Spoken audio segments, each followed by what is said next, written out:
કે ભાઈ તમે કાકા બોલો એ મને સમજાતું પણ મને મજા આવતી કારણ કે તમે ગમે તે ખોટું બોલો પણ દિલથી બોલો ને, દિલથી અહીંથી બોલો દિલથી બોલો ને, એ વસ્તુ આખો ફેર છે.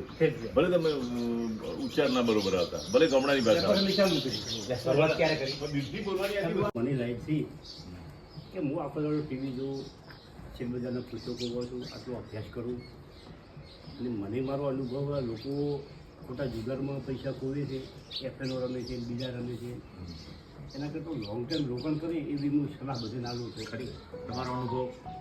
પછી મેં દિવાળી ઉપર હું પુસ્તક રાખીને એના ઉપર ફોન ભેજો, હું બેઠો બેઠો બોલવાનું તો ઉતારો. એમાં શું વધો છે? આપણે ચાલુ કરી દઈએ યુટ્યુબ ચેનલ તો કરો છો, મને મજા આવે બોલવાની. અત્યારે તો હું વાંચકાતો બધું બોલતો હતો. ના, પેલા ભાષા છે ને તમારી, બનાસકાંઠાનો બધું હરી બોલતા એવું લાગે. એટલે મને એટલું નક્કી થઈ ગયું કે આ માણસ છે બનાસકાંઠાથી બોલે છે, એટલું નક્કી થઈ ગયું. ધીમે ધીમે તમારી ભાષા સુધારવા મળી. પહેલા આ ત્રણ વસ્તુ ઉપર નિર્ભર કરે. પહેલો નિયમ છે કે તમારી ઇન્કમ કેટલી છે,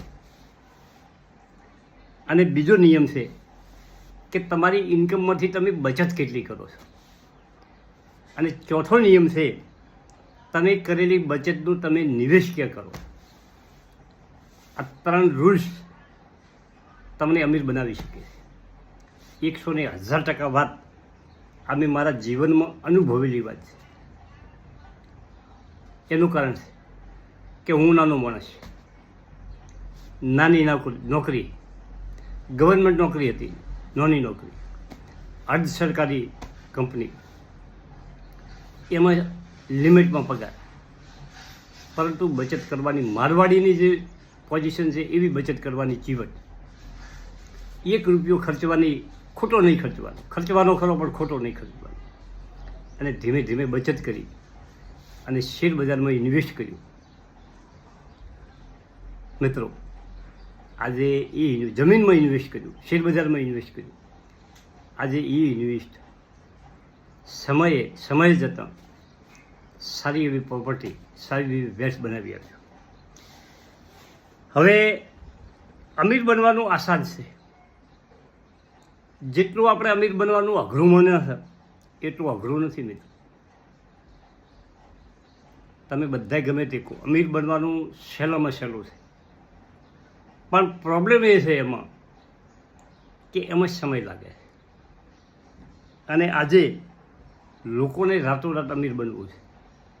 લોકો પાસે સમય નથી, લોકો પાસે ધીરજ નથી. પ્રોબ્લેમ આ મોટો ઊભો છે. ન કે અમીર બનવાનું આસાન છે, 100% આસાન છે.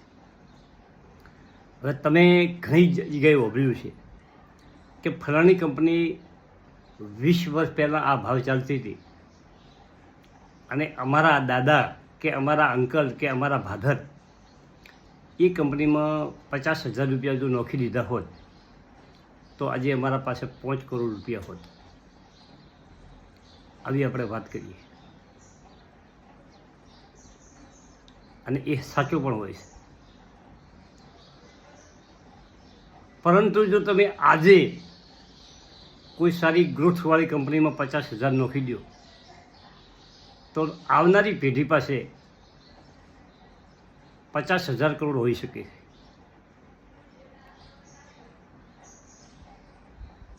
જો સારી કંપની ગ્રોથ કરે તો. અને આ શેર બજાર છે, ઝીરો પણ થઈ શકે છે. એક ટોપલીમાં બધા ઈંડા ન રાખતા રોકાણને જુદા જુદા સેક્ટરમાં જુદી જુદી જગ્યાએ થોડું થોડું રોકાણ કરવું. અને જો તમે જોખમ ના ઉઠાવી શકો તો એસઆઈપી જેવો કોઈ સરળ રસ્તો નથી. કેમ કે મ્યુચ્યુઅલ ફંડ જે ચાલતો હોય છે એ 50, 60, 70, 80 કંપનીઓમાં રોકાણ કરતા હોય છે. એમાંથી 1-2 કંપની ઓછી ચાલે તો બાકીની કંપનીઓ ધમધકાર ચાલતી હોય છે, અને એવરેજ રિટર્ન સારામાં સારું એસઆઈપીમાં બેસે છે. હવે બિલ ગેટ અને Warren buffet. Bill Gate Warren બફેટને પૂછ્યું કે સહી વેલ્યુ પર સ્ટોક ખરીદો અને લોંગ ટાઈમ હોલ્ડ કરો